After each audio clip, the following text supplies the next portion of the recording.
en el final de Debord,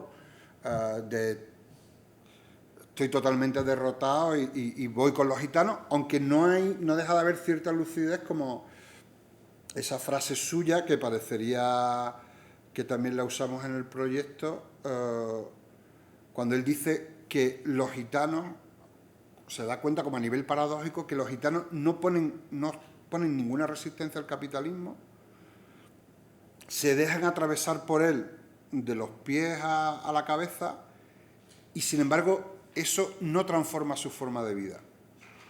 Entonces, eso para Debord le causa por lo menos una pregunta. No es que sea eso exactamente verdad del todo, pero es verdad que se integran absolutamente en todas las redes del primero, del segundo y del tercer capitalismo, del postfordista, como queramos llamarlo. Están en el chalaneo, en el mercadeo, en la plusvalía, en el engaño, en todas esas operaciones de la lógica de la mercancía, y sin embargo no pasa como en el resto de las sociedades tradicionales. Siguen con, no porque sean buenas, pero siguen con su idea de familia, siguen con sus reyertas, con sus ideas del honor, con todo ese tipo de imaginario. Y es extraño que se pongan todas las marcas, que tengan todos los móviles de últimos que salen, que usen todo, y que sin embargo sigan arraigados a una forma. Simplemente esa paradoja le inquietaba, ¿no? Y cuento todo esto porque todo esto circula por estos encuentros de los textos que están aquí en esta selva, en estos los bosquimanos emboscados.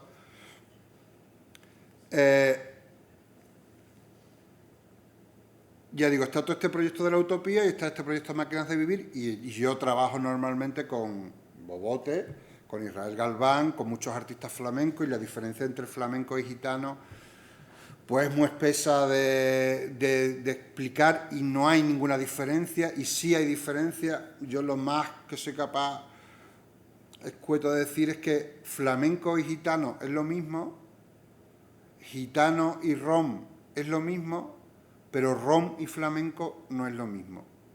Entonces, esa pequeña diferencia puede explicar qué es flamenco, o qué ha sido históricamente el flamenco, o de dónde viene el flamenco.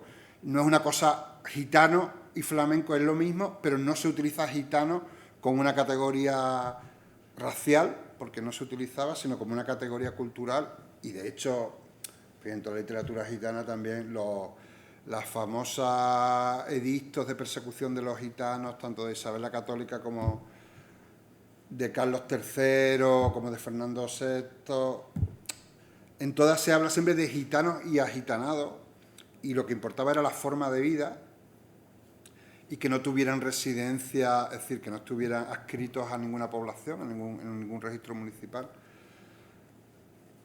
Pero yo trabajo mucho con flamencos, está el proyecto Máquinas de Vivir, y eso va produciendo toda una serie de textos que al final decido que, frente a otros textos que hacía antes de tipo analítico sobre historia del arte, etcétera, etcétera, en muchos de estos textos, los textos que he hecho para Constant, obviamente, porque era el tema de Constant y los gitanos y lo español, o para Teresa Lanceta, que supongo que veríais mucho en Bilbao su exposición, y que a mí lo que me interesaba de Teresa Lanceta es su trabajo, pero también su experiencia viviendo con gitanos durante 4 momentos en su vida.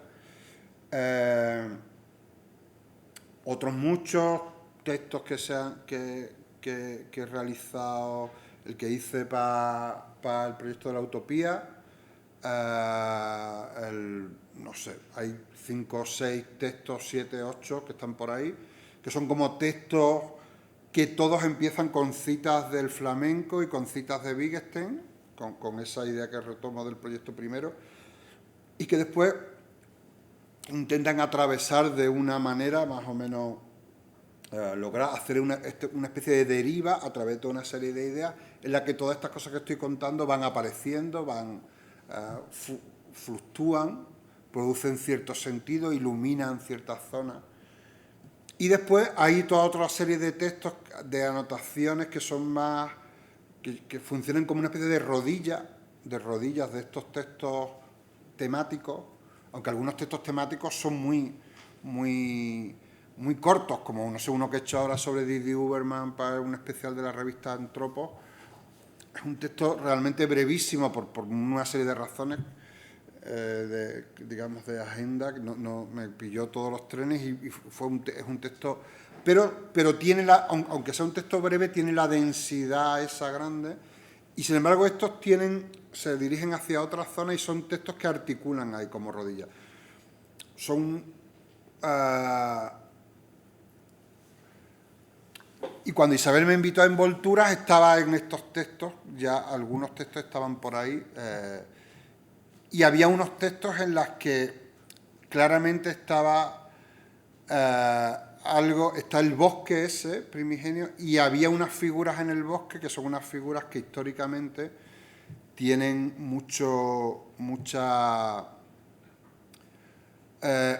encarnan la historia de alguna forma o una cierta idea de la épica de la historia, y yo lo que hago ahí, y después hay otros textos pasan en la ciudad y otros pasan en el mundo, y las figuras estas se diluyen y el paisaje es más... Pero bueno, como todo está como escribiéndose, igual esto no acaba así, acaba en otro lado, no lo sé. Y aquí sí que me interesaba también otra de las... En fin, una de las... esta idea de la anécdota alegórica, no sé cómo llamarlo, que yo utilizo, reconozco mucho y que me encanta también, que es la cosa imposible. Es decir, esta cosa que es imposible, y a mí me viene perfecta a mi discurso, y que yo presento absolutamente como dando todo tipo de adornos, como para que la gente dude, pero que solo puedo asegurar que son, bueno, que son verdad. Verdad es una palabra exageradísima, pero que son datos históricos veraces, más o menos, que construyen estos relatos. Bueno, las rodillas van acompañadas cada una de un fragmento de Thomas Bernhard, que para mí en una época fue un escritor fundamental de esta cosa que con Ignacio Echevarría, que es un amigo, hablo siempre de que no existirá nunca más esta generación nuestra en la que devorábamos la literatura como si fueran los discos de los Sonic Youth o el punk o tal, y nos daba por Thomas Bernhard, y yo tenía 18 años y pensaba que me tenía que leer todo Thomas Bernhard. Me daba igual que yo entendiera cuando he vuelto a releerlos muchas veces, y así me pasaba con toda la literatura, y era un tipo de pulsión que era un tipo de pulsión como la que tienes cuando eres seguidor de un grupo de música. No es la del literato académico no. Y así, y leía literatura radical, y literatura difícil, literatura... y era como una especie de marca de grupo que tenía que ver con las relaciones sociales, y era así.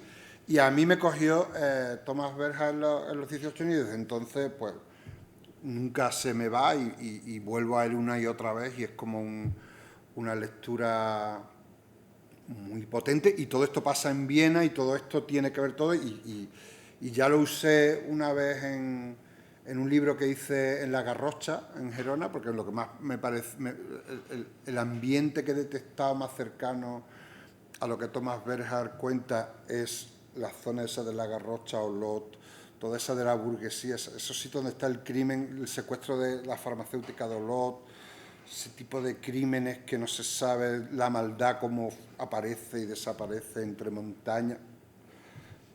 Allí lo veía clarísimo, y aquí aparecen otra vez, y en este caso son todos fragmentos de uno de los libros para mí maravillosos, que es Corrección, que es un libro en el que el trasunto es Wittgenstein construyéndole a su hermana la casa Wittgenstein, ¿no? Es decir, en Corrección es en el bosque, es en medio de un bosque, le está construyendo la casa, no es en Viena, donde le construyó la casa realmente, pero todo el rato hay, y además todo el rato yo me siento totalmente identificado con una coletilla que Bernhard utiliza todo el rato cuando habla de Wittgenstein, que tiene dos ideas en la cabeza. Una, que está refutando el lenguaje en Cambridge, en filosofía, y otra, la casa Wittgenstein. Entonces está todo el rato diciendo, Pero cuando yo refuto a ver, o sea, hay párrafos ahí, cuando yo estoy refutando el lenguaje tal, en cambio, realmente eso es muy útil para la casa que le estoy haciendo a mi hermana, y cuando estoy haciéndole la casa a mi hermana, todo lo que estoy haciendo ahí, y discuto con el constructor porque no me deja, yo no sé qué, pensáis que no tiene que ver, pero eso es fundamental para refutar el lenguaje. Esa disposición de ánimo, no sé cómo llamarla, me atañe mucho, ¿no? Me atañe mucho. Y cuando hablaba antes de pulsión, también quiero decir una cosa importante, y es que yo no soy escritor, y escribo bastante, pero no soy escritor, es decir, reconozco que no tengo la pulsión de la escritura. No la tengo, no tengo esta cosa de que tengo muchos amigos escritores que la tienen, que hay cosas que lo atraviesan, que lo zozobran y escriben. Yo no tengo yo cuando escribo como ahora voy a escribir, como voy a escribir una cosa que va de aquí a aquí es decir, es como no digo que sea como tallar, pero tiene que ver con, yo vengo de otro lado, vengo de la imagen o de otras formas de hacer y las aplico a la escritura, pero no es esa pulsión de escribir. En fin, ya escribes mucho y algo te sale, pero no es esa pulsión de escribir, es otra manera de ordenar los textos que también me es muy familiar con Benjamin, con toda la idea de la cita, con la idea de la acumulación. No sé si habéis visto ahora en la revista que creo que es Arteo, que es la que soporta, ¿no? En la de Campo de Relámpago, el maravilloso texto que ha traducido Manolo Laguillo sobre las críticas, los análisis literarios de la burguesía de Benjamin con... Esta cosa de que Benjamin es el amo. No hay ni frente teoría ni nada, no hay nada que pueda superar esa cosa, ¿no? Esa inteligencia, esa perspicacia para ver el mundo, ¿no? Es brutal. Y esa cosa al que Benjamin se refiere muchas veces, de mediarse por otros textos, mediarse por otras citas, mediarse por otro, no sé, tener todo el rato que poner por delante para que la escritura no parezca que sea lo que la subjetividad que seguramente es, pero que no debe de transparentarse, pues siempre me ha interesado mucho y tiene que ver con estos textos. Y de hecho cuando Isabel me invitó a trabajar en envoltura y empecé a seleccionar estos textos, más que a escribir, a seleccionar también, el primero que se me vino fue el de Frankenstein con los gitanos, pero porque supongo que estaba todo esto de fondo, todo lo que he contado. Es decir, estaba ese bosque y de hecho es una cosa rarísima que yo tuviera esa sensación, porque yo tenía la sensación de que Frankenstein llega en la película.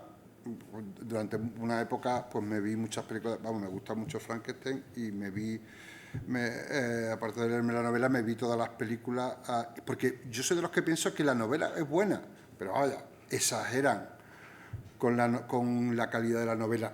Lo bueno es Frankenstein, quiero decir, el mito, la construcción del cine americano en torno a Frankenstein, eso es una cosa impagable. En fin,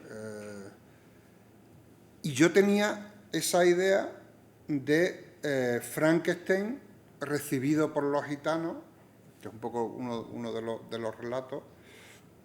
Frankenstein que va huyendo y llega en medio del bosque y han pasado todos estos accidentes, hasta con el ciego, que como no lo reconoce lo acepta, y la niña que es inocente y como no ve un bicho pero no sabe que es malo, lo acepta también.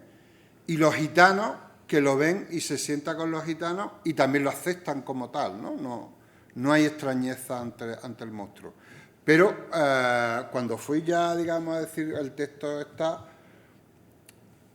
digo, ¿y dónde he visto yo? Porque vi Frankenstein otra vez y no estaba en la película. Y empecé a ver la novia de Frankenstein y otra, y las mexicanas de Frankenstein.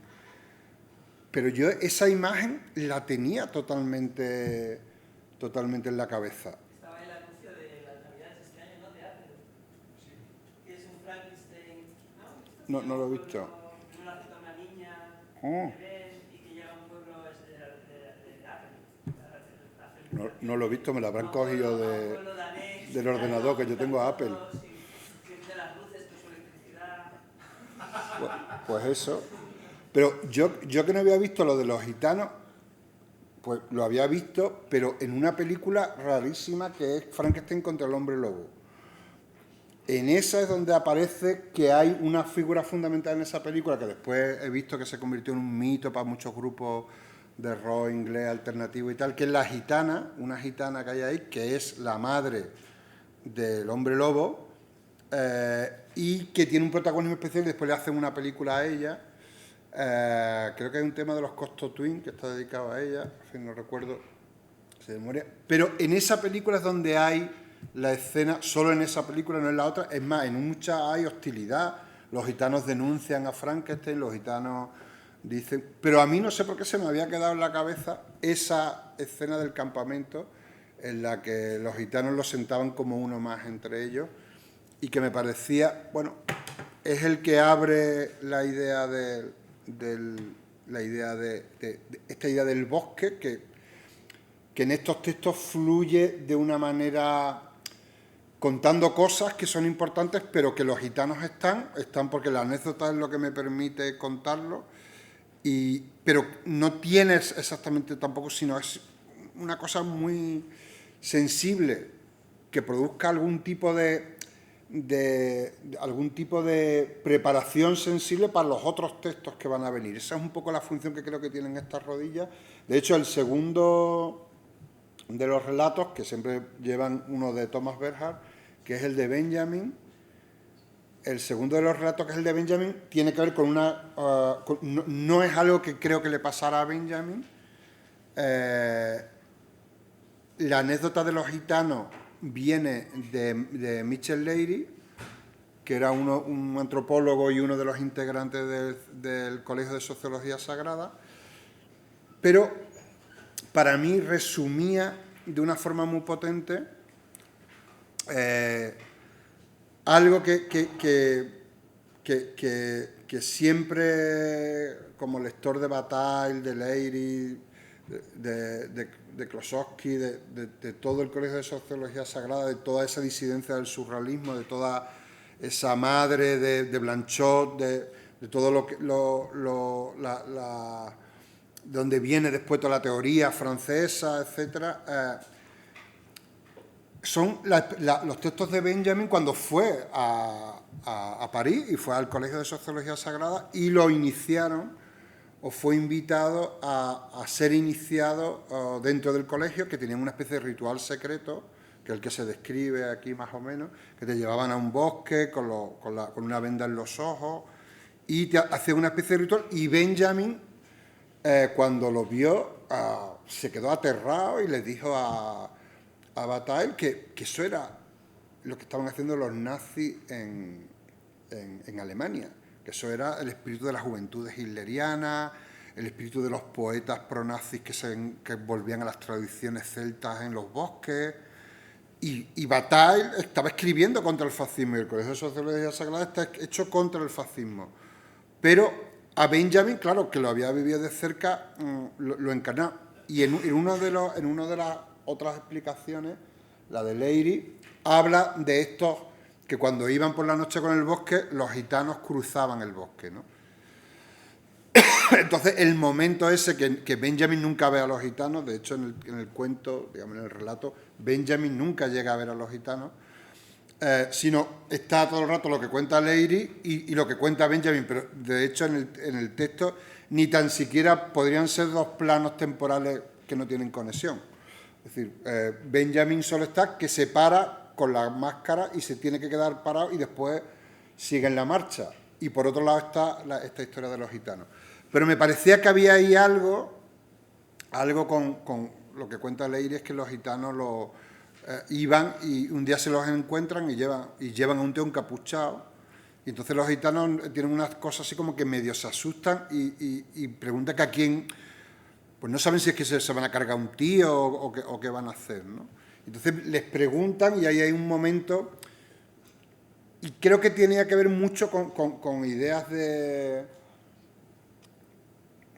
con cosas que tienen que ver de Benjamin, que tienen que ver con... Bueno, no hay un relato directo de Benjamin con los gitanos, aunque sí con lo español, aunque sí incluso con los flamencos, ¿no? No sé, hay el pequeño texto que está en dirección única, en el libro que tú has dicho, el texto sobre el Alcázar de Sevilla, por ejemplo, es un texto increíble de esa inteligencia de Benjamin, de ser capaz de ver que la arquitectura del Alcázar de Sevilla, es decir, la arquitectura árabe, lo que hace simplemente es absorber el baile, la danza que según él necesariamente se producía en esas estancias, ¿no?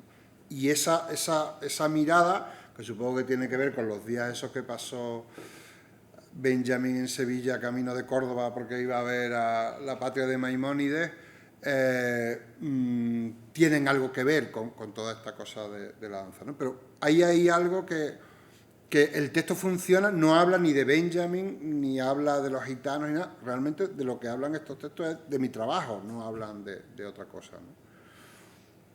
Y el siguiente, bueno, ayer yo solo leí, digamos, los que tenían una relación más directa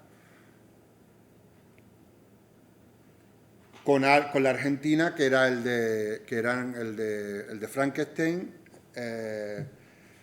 el de Nijinska y el de Nijinsky, pero es que ahora los alemanes me han pegado lo de Nijinska. Se me ocurrió como censurasteis tanto que dijera Nijinsky. Les pregunté, ¿cómo se dice? Bueno, al contrario, pero ya yo les pregunté cómo, y ellos dicen Nijinska. Entonces se me ha quedado mi Nijinska. Y el de Kazuo Ono y Jikata, esos son los que más tenían que ver con la Argentina y por eso fue los que seleccioné para el bobote, ¿no? Pero el de Nijinsky, ese sí que es literal 100% y es un texto... Es algo que llevo escribiendo mucho sobre él desde mis trabajos sobre la bomba atómica, etcétera.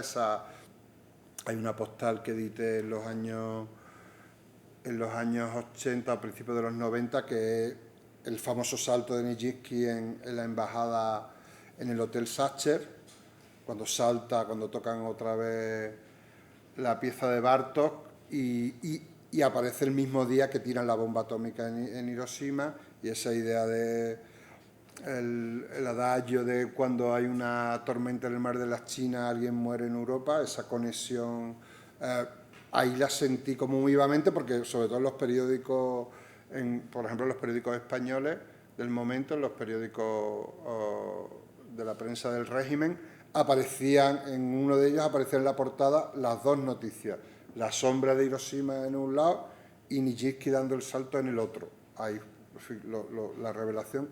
Recuerdo que fue además estas cosas que empezaron a dar en los 90 en algún momento los periódicos que daban como la historia de los periódicos antiguos, ¿no? Como facsímiles de los periódicos, y ahí fue donde vi esa imagen, y sobre esa pues, trabaja con Israel en piezas y hemos dado muchas vueltas, y todo lo demás que pasa pues es literal.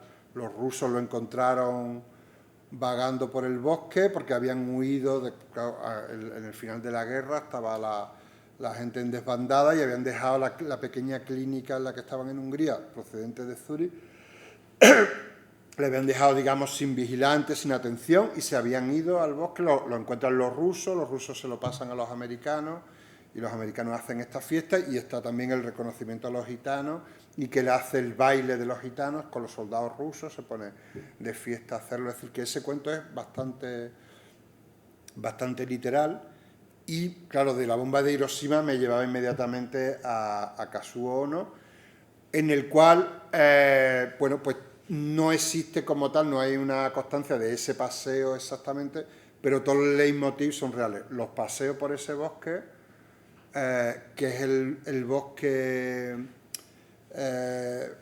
bueno, en realidad ahora hay un bosque que está un poco más lejos de Tokio, que es el bosque de los suicidas, en la que todavía se suicida un montón de gente todos los años, pero este bosque por el que se perdían eran bosques que realmente pues muchísimos soldados japoneses después de la derrota se perdían en el bosque y se hacían el harakiri, y entonces no eran enterrados. Entonces, en los fondos del bosque eran pestilentes y en esa época esos comentarios están en los textos de Hijikata y también está lo pesadito que se ponía Kazuo Ono con la Argentina, con lo de desperté para la danza, esa cosa.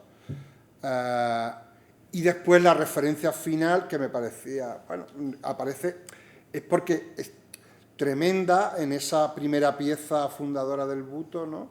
Que sea Kazuhito Ono, el hijo de Kazuo Ono, sea el niño que estrangula un pichón en medio de la obra, ¿no? Es decir, en fin, cosa que sería impensable hoy día.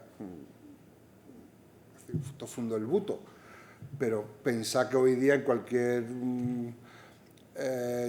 teatro de Occidente, una escena en la que hay un menor en escena y alguien estrangula en directo y le arranca la cabeza a un pichón.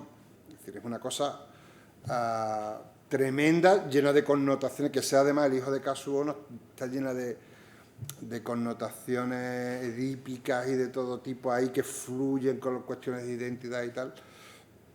Y las cosas que dice sobre la danza de la Argentina, de la circularidad y tal, están también en los textos de Kazuo, y, en fin, y toda la idea esta de la vegetación, están en las primeras descripciones de sus piezas.